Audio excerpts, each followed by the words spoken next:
Welcome to another episode of Tech Right Now, the weekly podcast of the American Conservative. I'm Andrew Day, here with Sumantra Maitra and Joseph Addington. Today we'll be talking about Signalgate. Top national security officials in the Trump administration discussed, on the civilian messaging app Signal, proposed strikes on Yemen, and somebody had inadvertently invited Jeffrey Goldberg of The Atlantic into the group chat. After the White House denied that the information contained in that chat was classified and that the conversation amounted to a discussion of war plans, The Atlantic published another report today that included messages on military matters that had been excluded from the initial report. We're taping on Wednesday at 1:30 p.m. Eastern Time. The initial story was published Monday as I said, and everyone and their uncle has been talking about this crazy story, but hopefully we can dive in pretty deep, look at different angles, and say something new and illuminating. After that, Sumantra is going to update us on some happenings in Turkey. Joseph will do the same about goings on in Mexico and specifically a cartel killing site. And we'll wrap up with a little discussion about Greenland. But first, Sumantra, what's your general take on the whole signal debacle? Yeah, it's interesting because on one hand, the substantive question about the signal thing is that it is basically a nothing burger. So, for the uninitiated, what happened is a group of people, the principals of the Trump administration, and their deputies, the people who are actually handling their comms, had a chat group in the app called Signal, where they had a chat group which was named Houthi PC Group, where they started talking about the kind of assets that are being deployed to bomb the Houthis, the timing, and basically there were people in the chat group, including the vice president, who were a bit reticent about how much this is beneficial to the United States. Overall, the idea behind these topics or the instincts that we saw in the chat that was revealed is not something that is very new. What we saw was JD Vance being a little bit reticent about foreign policy, Pete Hegseth talking mostly about the operational stuff, and Mike Waltz being the most gung ho about things. Everyone else chimed in at times. Susie Wiles dropped by. Steve Witkoff dropped by to post some emojis, but mostly it wasn't too much. A couple of a couple of things that is worth mentioning here is one, a lot of conversation is going on about whether it's a war plan or an attack plan. I personally think those are semantics. They don't really matter much. I do think there are some classified info which are coming out, but I also do think that we have an overclassification problem anyway. If someone is coming and saying in a group chat that, yes, our assets are bombing terrorists, it is technically classified, but it doesn't need to be classified because there is nothing that is actually, there which would jeopardize some of the people who are on ground. So it's a question of debate. Yes, according to current rules, they're classified info. But again, these are very standard chat that usually happens between people or the principals in our administration. For example, when they meet face to face. Those are the kind of conversations that they have on the corridors of the White House, for example. They're not going to talk about that. No one is going to FOIA that. So these are questions that are there in the public, but also these are, substantively not very important. The two things which are difficult to gauge are one, given that it's a chat and signal, how much of that information could be made public? What are the informations that, given that we are a republic, we don't actually know about that goes on in signal chats? Because principal communications between an administration usually happens and they can be FOIA'd and people have a good right to know. Uh, if it's in signal, it can be operationally classified as something which is very important. But again, there might be something that people don't even get to know about. This is the same kind of conversation that we had on the right when President Obama was droning people, Americans, without due process. Those same kind of questions can come into the forefront. As for the matter of Goldberg being in the chat, I think the administration is not doing itself a favor by trying to still defend this thing. I think it was a screw up. One of the reason for anyone who uses Signal, they would know that if you are using Signal, if you're constantly chatting with someone, their name will come in the prompt. The fact that Goldberg's name came up in the prompt and it was added to the chat group, sort of implies that there was at least some form of regular communication between the person who added Goldberg and Goldberg himself. That is obviously a question which is uncomfortable for the administration to contemplate, and they are trying to avoid that question. But Goldberg didn't just come in on his own. He was invited in this group, and the invitation happened because his name come up in the prompt. These are questions that need to be answered. I do think then, the administration, if it keeps on trying to defend itself, will not do itself any favor because it was a screw up. But I also don't think it's a major issue. The rest of the thing, I think Joseph and you can put some light on whether, like, it's essentially like knives out for people who people don't really like about anyway. Yeah, I'll just make one point about what you just said. So yeah, Jeffrey Goldberg shared a screenshot that shows clearly it says Mike Waltz invited you into the chat. Exactly, So we exactly. know how he got in. It's interesting to note that Jeffrey Goldberg's name on his account doesn't show up as Jeffrey Goldberg. It shows up as JG. And my theory is that Mike Waltz had intended to add Jameson Greer, the trade representative. That is a cabinet level position. It's someone who would likely be in this particular conversation because it pertains to international shipping in the Red Sea. And there were a lot of cabinet level people involved. I think there was like 20 people in this chat.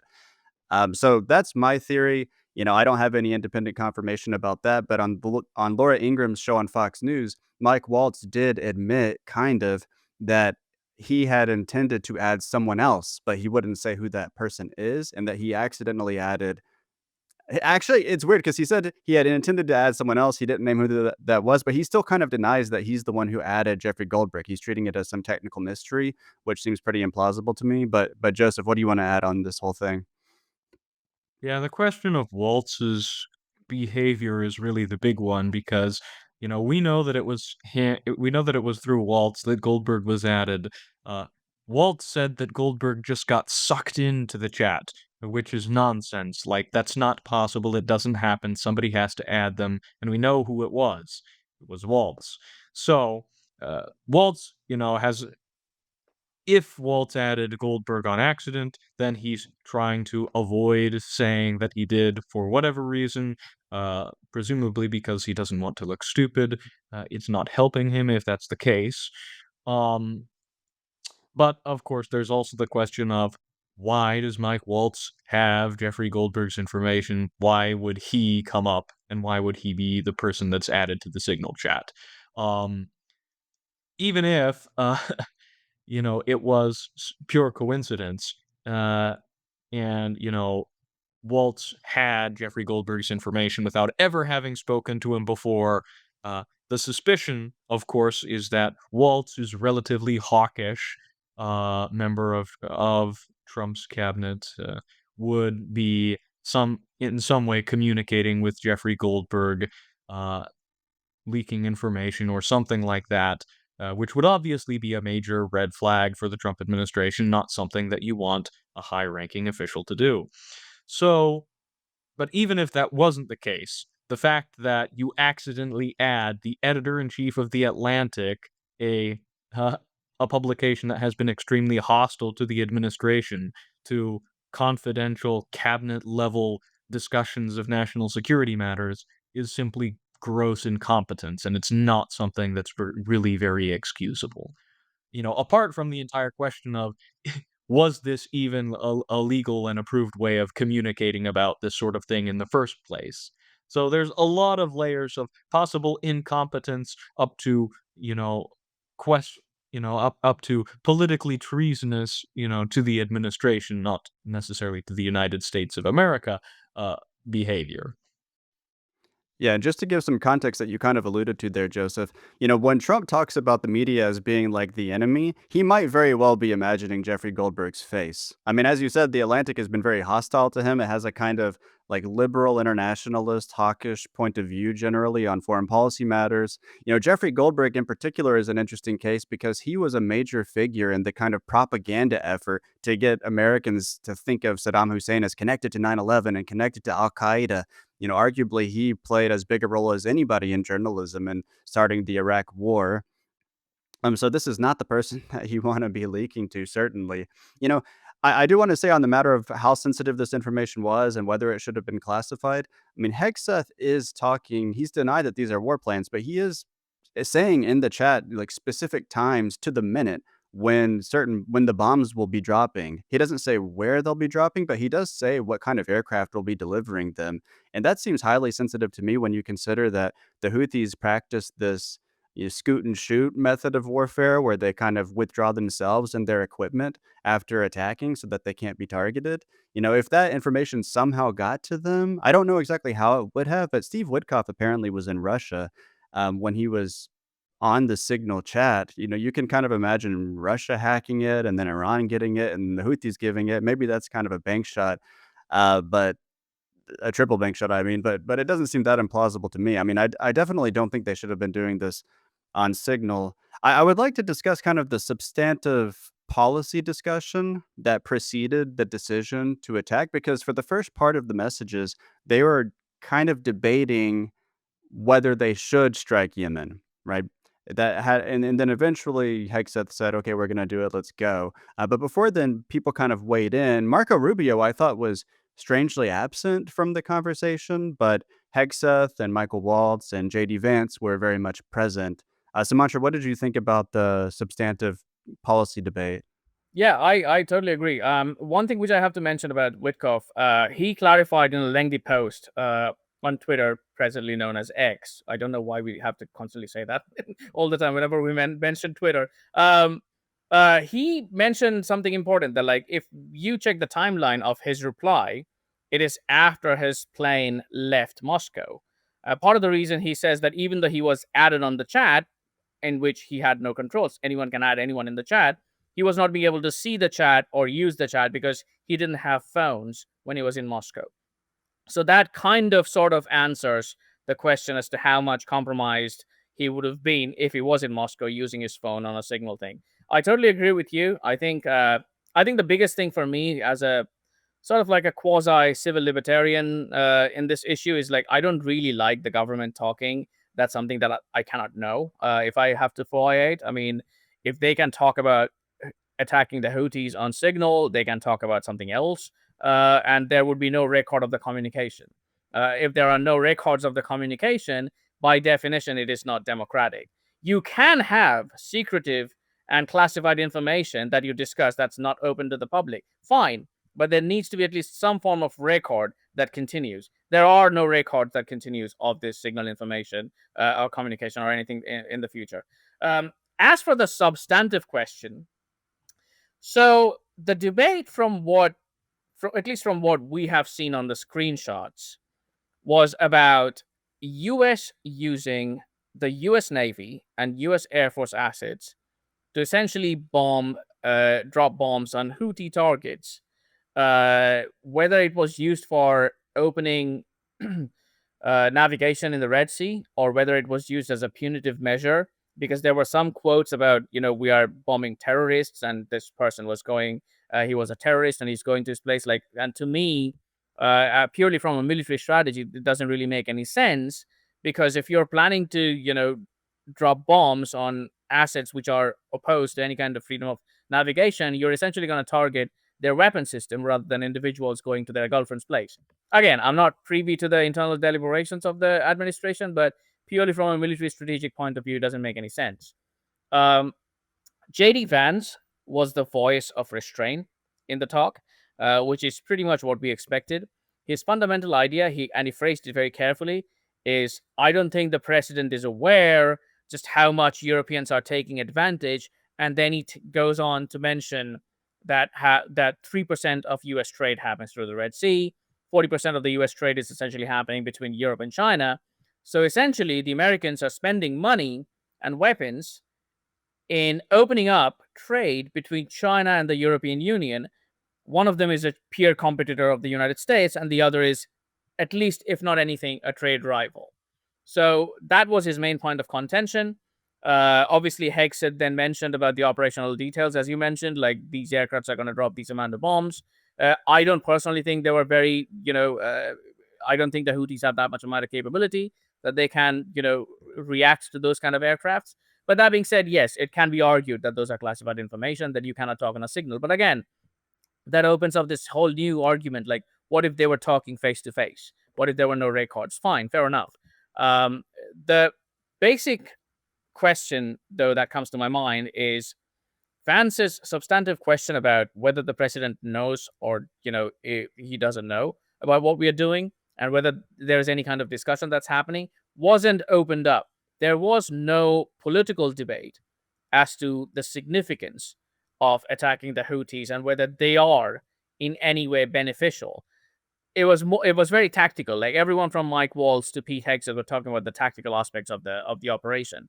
No one was actually talking about whether it's a good thing to do or not. Vance's questions were pointedly, 3 times at least from what I remember. He said that I hate bailing out Europe. He said that Europe has got more trade than the United States. He said that the president is not aware how much Europe is taking advantage. Every single conversation that Vance was having in that discussion was predicated towards a policy question. Everyone else in that discussion was talking more about, yeah, we're just gonna bomb. Hey, here's like a bald eagle. Here is a fire emoji. Here's like so many number of Houthis toasted, which is all fine and good. But again, I didn't really see much of the kind of discussion that you would probably imagine Nixon and Kissinger having before an operation, is whether it's beneficial to the United States or not. None of that was there, and I personally would probably see more of that. Like, would want to see more of that. Yeah, I agree. I mean, I mentioned that the conversation was substantive, but it was awfully shallow and brief, I thought. And just to give some context for our listeners, this was a policy discussion that was taking place at a stage where within like 24 hours, they would go to the president and kind of present their thinking of the PC group and see what he had to say. As Tack's self-designated defender of Europe, I do want to address what JD Vance said at some point, but I interrupted you, Joseph. What did you want to say? Oh, I was just going to say the question is, how much of those substantive policy discussions were happening through other channels with the president? Because one of the things that we do see is them saying, well, first of all, the president needs to approve this, and then they kind of stop talking for a little bit until somebody comes in labeled SM, probably Stephen Miller, to say, "Hey, like, the president's given his okay, like, let's carry out the Definitely not me. operation." Uh, Yeah, yeah, SM is not Sumantra Maitra, we're pretty it's sure. not me. I there have we to mention go. that it's not me. Deep in the councils of the high rooms. Anyways, so yeah, the question is really, how much of the substantive policy discussion was happening over other channels with the president? How much was this actually being debated, as opposed to, the national security establishment just saying, bombing the Houthis is great. Let's go ahead and, convince the president and get him to sign off on it. And, everybody knows that bombing terrorists is good and we should just do it no matter what. Right. I found it interesting that Stephen Miller was even present in this conversation, assuming SM did stand for Stephen Miller, because he's a domestic policy guy. So it's interesting that he's in this, highly rarefied group of top national security officials. I want to say about Europe, you're right. JD Vance was the voice of restraint. And of all of the interlocutors in this chat, I probably appreciated his perspective the most, because at least he was saying, well, let's think about this. He was saying this is discordant with Trump's messaging on Europe and on, foreign policy restraint generally. So maybe we should like delay this or figure out a way to sell it to the public at the very least. He called it a mistake. So that was good. At the same time, I don't really understand why he's like taking a shot at Europe. And then Hegseth said, I agree. I hate European freeloading. I mean, from my perspective, the economic concept that is relevant here isn't freeloading, it's externality. Like an externality is like you do something and someone else pays the cost. It's like a cost imposed on a third party. And I think that that's relevant here because, the Houthis, whatever you want to say about them, they're a pretty rational, predictable actor. Like when the Gaza war is going hot, they're attacking the Red Sea. When there's a ceasefire, they stop. And so, America is funding the war in Gaza. We're helping sustain it. We gave the green light to end the ceasefire to Israel, seemingly. So we're kind of, part of the problem here. We're part of the reason that Europe's trade is being disrupted. And I find it a strange framing to say, oh, they're freeloading off us again. It's like, no, we're not doing this for Europe. If we're either doing this for the general principle of international shipping, as Hegseth said, or we're basically doing this for Israel. And Hegseth even said, I thought it was the most interesting part of the chat. He said that the reason we should do this now, not later, is because the ceasefire might break down. I think he means Israel might violate it. Or if we don't do this now, then Israel might do it. And he's probably imagining the region is going to like spin out of control. So we should be the ones doing this because we know what we're doing. And my thinking there is like, well, this is a client. Why don't we just tell them to continue the ceasefire because it hadn't collapsed by this point? That's my perspective. Sumatra, you have anything to say about that? No, I actually completely agree with you. I am a little baffled as to look. I totally understand that Europe free rides on the United States. That is a question of fact, and that is true. Fair enough. The vehemence with which we see some of the anti-European outrage from this administration risks, in my opinion, to sound performative if we don't say the exact same thing for everyone else. If we are saying that we are bailing out Europe by defending freedom of navigation, we are failing to mention that we are also bailing out China and India because they also do trade through the same trade routes. Like, why Europe? So that's question number one.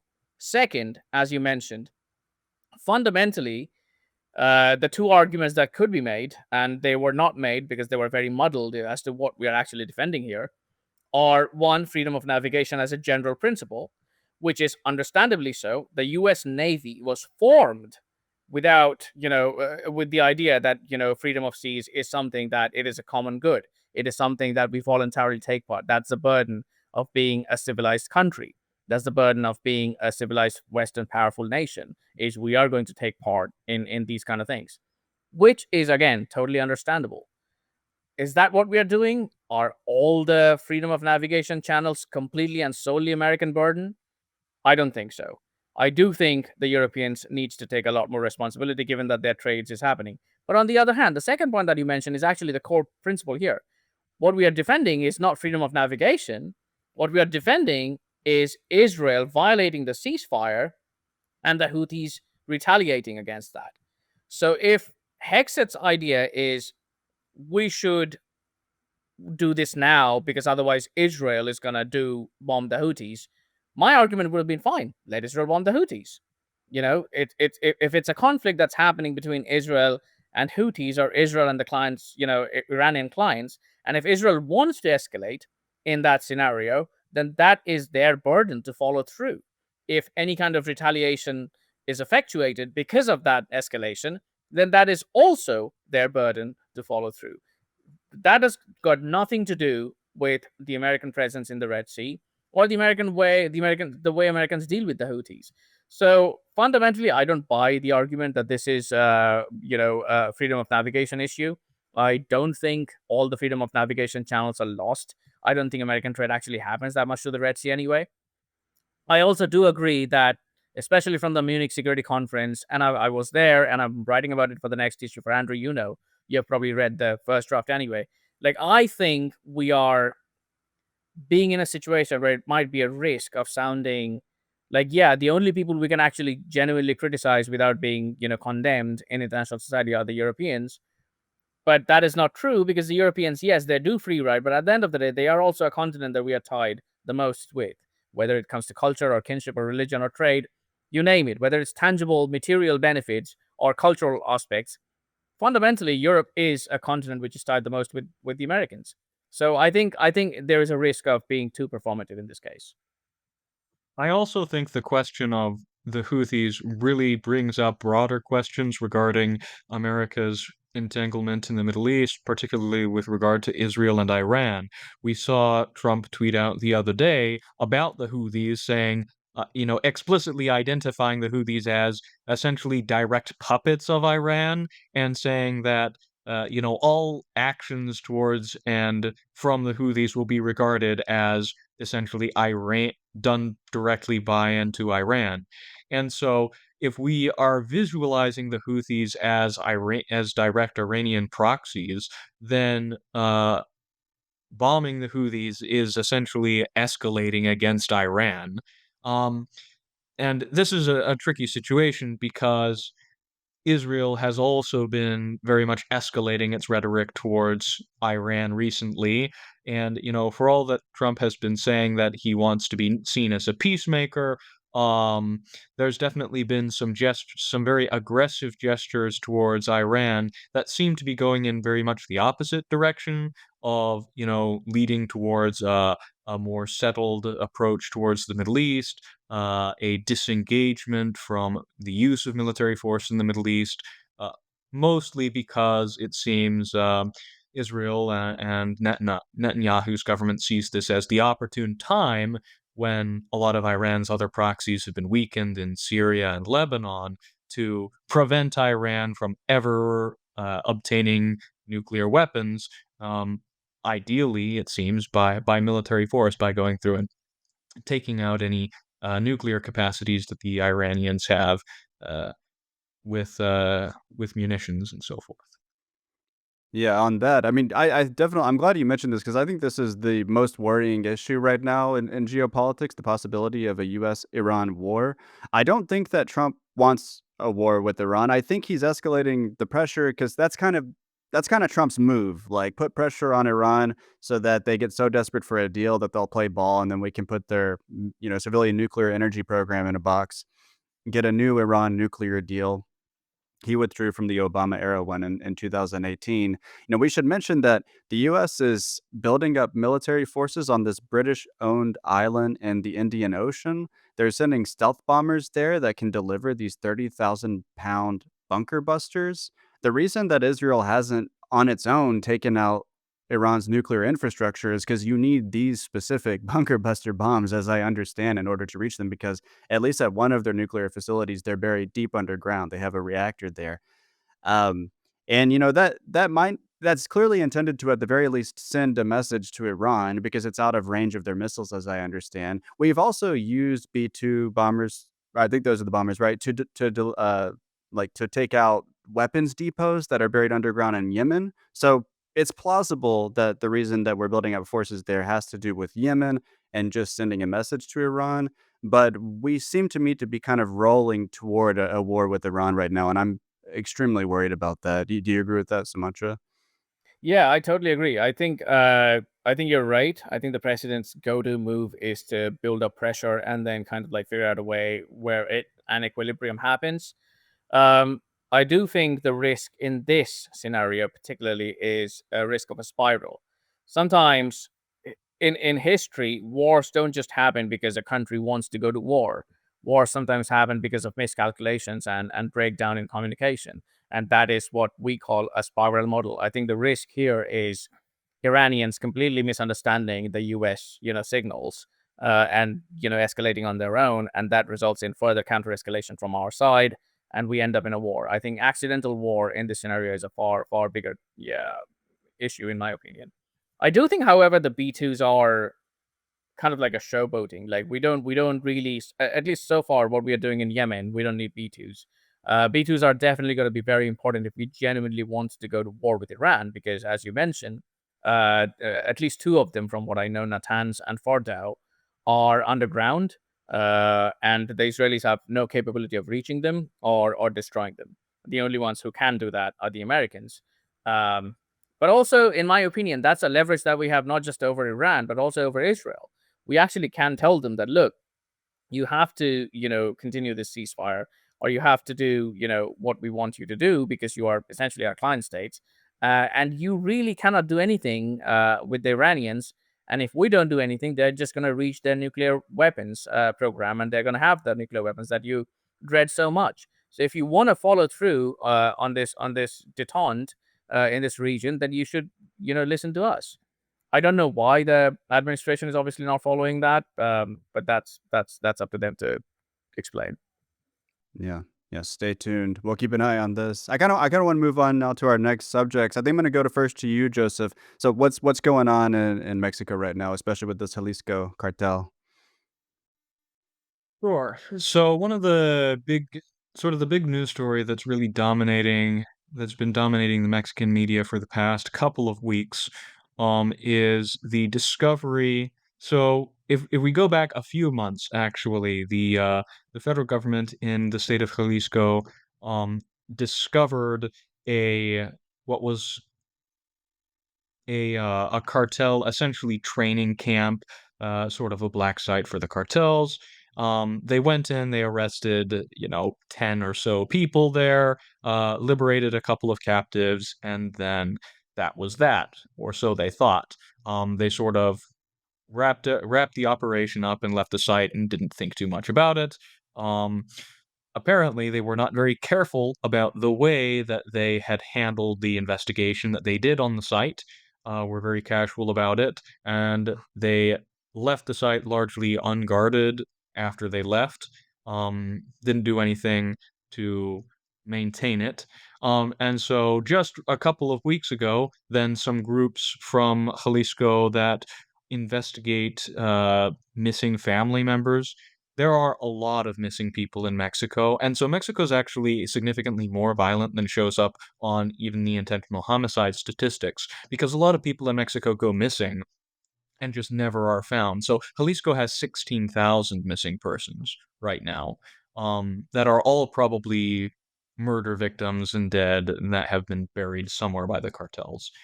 And so they have a lot of groups of family members that go through and look for the bodies to try to find their missing family members.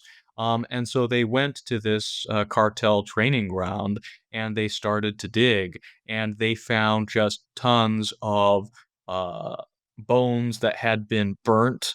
Apparently, they discovered 3 ovens that they would use to burn the bodies of cartel victims, and so what they found is that, not only were they doing training here, but what they would do is they would pit, their trainees in a fight to the death, and so if you lived through it, then you could join, but you had to kill the other guy, and a lot of times both of them would die. And then they would burn the bodies and bury them, and they would also, kidnap people and torture them and then kill them and burn the bodies and bury them here. And so they have found bunches of bone pits with, crushed and burned corpses, and they found hundreds of shoes which potentially belonged to victims. The scale of the killing is not very clear. It could be, a dozen people. Uh, it could be much more, um, depending on how many of the clothes and shoes and other articles belonged to people that were killed and buried, or just, the various people that were going through the training camps and then left these things behind. Anyways, the discovery has been extremely shocking, for the Mexican populace, and it's been a major, sort of discrediting, scandal for the Mexican government, which found this months ago and never bothered to go through and look. Uh, and so, these were essentially civilian volunteers that went through and found this horrific tragedy in Mexico. And so it really goes to show, uh, in since Claudia Scheinbaum's election, then Mexico has really started to crack down a lot more on the cartels. This is a major change from the past 6 years when AMLO was in charge of Mexico. His entire security program was abrazos no balazos, hugs, not bullets, trying to sort of solve the root causes of cartel crime. Um, it was not particularly successful. It wasn't like dramatically bad. It didn't result in You're talking about spiking AMLO's in a you're talking about AMLO's approach wasn't particularly successful, or Scheinbaum's new approach? no, AMLO's approach. It Mm. it wasn't successful at reducing murder rates or cartel activity in Mexico. It didn't seem like it was particularly bad either. Like the homicide rates didn't really move much when AMLO was in office.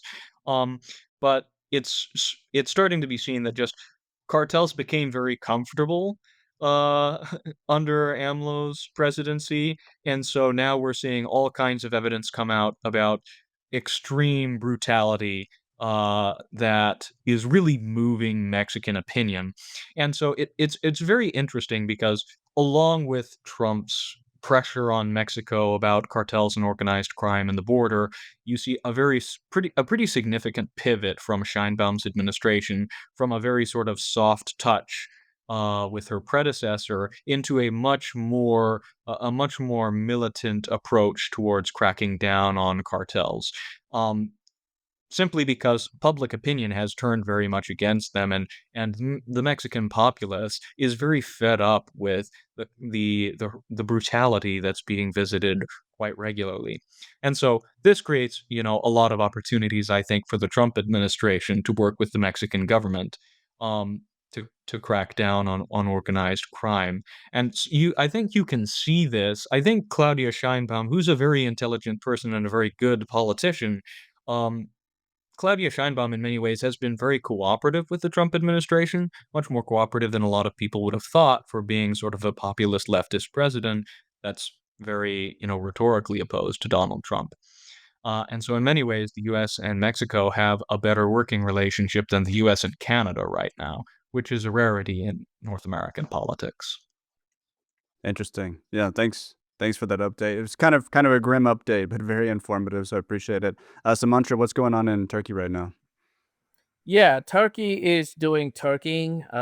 They apparently Erdogan, the new sultan, as I call him, he arrested this guy. His name is Ekrem Imamoglu. He was a politician from Istanbul, Turkish. The western part of from the western part of Turkey, the He's a more mayor of European, Istanbul, right? right, the more European part of Turkey, and he was a candidate for the next election, which is not happening up for the next 3 years. So it was kind of like a risky thing for him to do, to claim that he's going to stand as a candidate for the election and defeat Erdogan. And he was slapped with a whole bunch of charges of corruption, which is a pretty standard way in Turkey to jail politicians who are opposed to the current regime. The geopolitical significance of this is the key question. Um, Turkey is currently in a very unique geopolitical position. It defeated, through its proxies, Azerbaijan, the Armenians in the war between Armenia and Azerbaijan, where Turkish drones were randomly used a lot. And Azerbaijan essentially routed the Armenian army, which was using Soviet style weapon systems, and pretty much like cleansed a whole Nagorno Karabakh region, which was under the control of Armenia, but which Azerbaijan claimed since 1992. Um, Turkey also was extremely successful in Syria, where the Turkish clients HTS won the civil war, and they are now in power. Again, a massive amount of Turkish drones were used in Syria, and Syria is currently, as it stands, carved out between north and south, between Israeli occupied territory and Turkish occupied territory, and there is a chance there are signs of a proxy war brewing in Syria. Turkey has been extremely. They have also been extremely successful in Ukraine, where the Ukrainians have used Turkish drones in stopping Russia. So fundamentally, Turkey is currently balanced off. In to use a geopolitical phrase, Turkey has balanced off the Russians in Armenia. They've balanced off the Russians in Syria, and they're in the process of balancing off the Russians in Ukraine.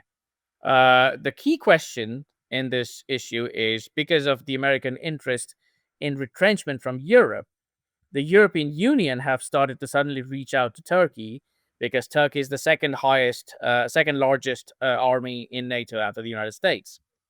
That has created a problem inside Europe.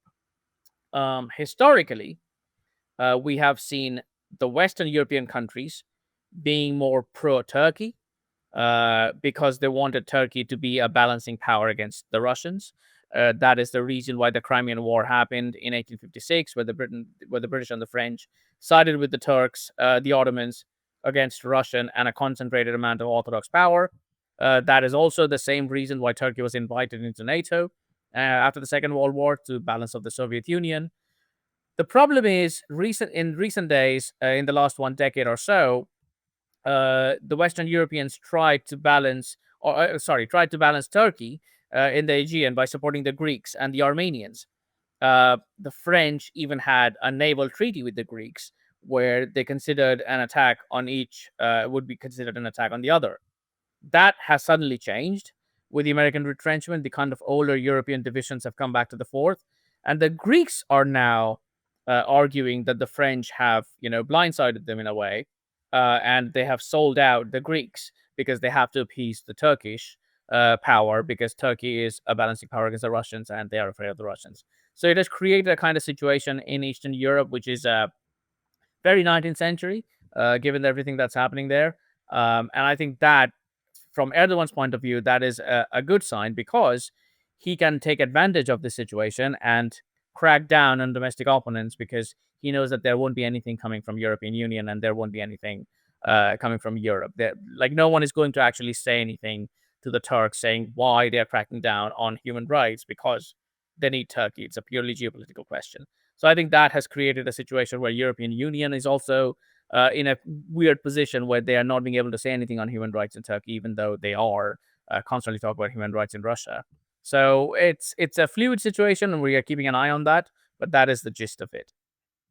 That's very interesting. I was interested to learn that while this guy who's jailed, the mayor of Istanbul, he was still technically eligible to run for president even from jail, but now he's no longer eligible because his university rescinded his degree that he got 30 years ago. Yep. And in Turkey, you have to have a graduate, or you have to have a college degree in order to run for president. So he might not even be allowed to run. I mean, did he stand a good chance of winning? Didn't his party nearly win the last election, but they lost by a little bit because they were just like this incoherent, like, coalition of parties? So interesting that you mentioned. The funny thing in Turkey is, it's funny to see Turkey, what's happening in Turkey now, because we are seeing the exact same kind of judicial encroachment on legislature, technically, in the United States, but just from a reverse point of view, where Trump is trying to do something, and there are a whole bunch of judges who are opposing that. In Turkey, it's the exact opposite. This guy, as you mentioned, was very close. His party was very close to winning the last election. There are Turkish rules that you have to have university degrees to stand, these kind of things. The moment Erdogan cracked down on this guy, the university rescinded his papers, and now the judges have on their own slapped more corruption charges on this guy. So his chance of winning the election is practically nullified. So there are protest movements that's happening in Istanbul and even some in Ankara, but the chances of this guy actually creating a kind of coherent movement was dependent on him getting Western support, being a liberal. That is now gone, with the court and the universities cracking down on essentially his entire thing. So Turkey's kind of like a reverse Russia in this moment. No, it's an interesting Only they're comparison. part of NATO, of course. Yeah. So I think it's time for us to go to our picks of the week, where we each pick an article from the American Conservative that we want to highlight. Joseph, do you have one at hand, ready to promote? Um, I think that you know what? I will go ahead. I think that the Turkish question is absolutely fascinating. You're seeing a kind of rise of neo-Ottomanism. Um, so I am actually going to highly recommend Sumantra's piece, "The Hidden Themes Behind Syrian Violence," which talks a little bit about Turkey's influence in Syria. So that was a great piece. I thoroughly enjoyed reading it. So go check it out. Sumantra? Yeah, I was, for a moment, I thought, Joseph, you were saying that you were taking the exact same piece that I was choosing for my pick of the week. I am going to take another piece on Turkey. Turkey is like running high in TAC. This is by Deniz Karakuluksu. I hope I'm not butchering the surname, but people butcher my name. The name of the piece is "Turkey Can Advance Trump's Foreign Policy Goals." It's very interesting. It's a very realist piece that we kind of read in TAC. Like, look, at the end of the day, there are alignments between the two countries. We don't really care about, what they're doing inside the country. We're not interventionists. But fundamentally, given our foreign policy aims, Turkey is going to be a really good allied country to the United States. I think it's a very interesting piece. I don't agree with all of it, but it's well written. I ask everyone to go and read it. Yeah, that was a very deeply informed and deeply informative piece. I agree, it was really good. I'm gonna pick another Bandal piece. I think I picked something by him a couple weeks ago. This one that I'm picking is gonna be coming out tomorrow, so by the time this podcast airs, people should have access to it. It only has a provisional title now, which is something like "Trump should turn NATO over to Europe." I didn't entirely agree with his vision of NATO, but one thing that I liked about the piece is he's supportive of Trump's efforts to get Europe to pay more for its defense and for Trump to kind of retrench American power from the European continent. But he argues that we should just do this by announcing our troop withdrawals and actually doing it, but we shouldn't be insulting Europe at the same time, because this isn't, we don't want to create some sort of rivalry that is more intense than it needs to be. This is going to be better for Europe. It's going to be better for us. We need to make it happen, but we don't need to like piss off our European allies in the process, which I thought was a good argument. So that's it for today. I want to thank our listeners for listening up to this point and remind you that we are now having a video version of the podcast. It's going up on YouTube. We have an established audience on podcast apps, and we thank everyone for listening there, but we're trying to grow our YouTube audience as well. So if people could go watch it on YouTube, subscribe to the American Conservative channel, that would be great. It's free, and that would really help us out. And other than that, I'll leave it there and say goodbye to you, Sumantra and Joseph. Nice talking to you.